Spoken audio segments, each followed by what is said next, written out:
د ننګرهار د خیوې ولسوالۍ په ولسدره سیمه کې د نوي 2019 کال مانځنې په موخه د کینشنکان کراته نمایشي سیالۍ ترسره شوې او لوبغاړو په بیلابیلو ډولونو خپل نمایشات وړاندې کړل.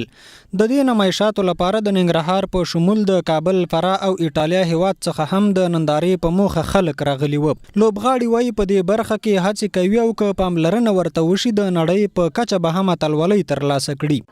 ډیر خوشاله یم چې نن د شین کیوکیشن کراټې نمایش مې ترسره کړو. 4 لرګي مې مات کړل، ما 8 لرګي هم مات کړي دي په یو ځل.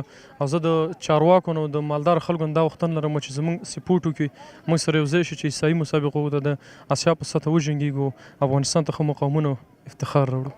ننګرهار کې د کلپونو استادان وایي د برخې سره د خلکو مینه او علاقه زیاته ده او په دې برخه کې ورته روزنه ورکوي. زموږ وخت په شاګردان زیاتېږي او لکه څنګه چې مخکې د هغې نو یو دوه چنده ډېر شوي دي او زموږ دا کوشش دی چې دا روزنه موږ زیاته تر زیاته ورکړو د ولس ته او د ولس موږ په دغه کې وروزو. موږ دلته ډېر ښه شاګردان روزلي دي او انشاءالله دې نه بعد به هم روزو. په مختلفو ځایونو کې زموږ کلبونه دي او مرکزي کلب چې په ننګرهار کې د دې ولایت د کینشنکان کراته مسؤل دی لاغا بابکرخیل وایي هڅه کوي ولسوالۍ کې هم د دې لوبې کولو لپاره خلکو ته زمينه برابر کړي. کوشش هم دا ده چې دغه کلبونه سره استادان دي په دې ولسوالیو کې دغه د ولسوالۍ خلک دا وګوري، دا ورزش وګوري چې د ورزش کې څومره خوند ده، څومره خوشحالي ده، څومره غلا. موږ هم دا هڅه ده، هم دا کوشش ده چې دغه د تمرین په ډګر کې څومره هرې ځلې څونه توان طاقت من کې دا موږ کوو او غواړو چې نور ولسوالیو ته هم داسې پرمختګ ورکړو، کلبونه زیات کړو.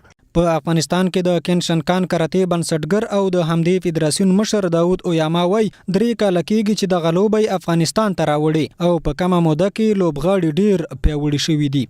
د 3 کال کېږي چې ما کینشنکان افغانستان ته راوړی او انشاءالله نن تاسو ټولو زموږ لیدونکو دغه برنامه مو لیدل چې زموږ کینشنکان څونه ترقي کړی دی او څونه زړه پورې نمایشات یې ورکړی.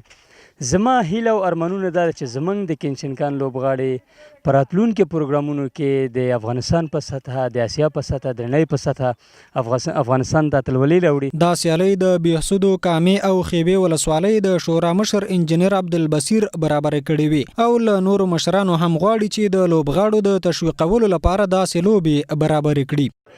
نور مشران هم برخه واخلي او دغه ځای کې یو سټیډیوم جوړ شي چې مثلا دا موږ د خلکو دپاره څه چې د سم دپاره شاید ډېر ښه لوبغاړي جهاني په سطح باندې دلته تربیه شي. له دې وړاندې ننګرهار کې 5 وزنونو کې ملي لوبو ته د کینشنکان کراته انتخاباتي سیالۍ ترسره شوې چې خپل وزنونو کې د لومړي، دویم او دریم مقام لرونکو لوبغاړو ملي لوبو ته لار پیدا کړه.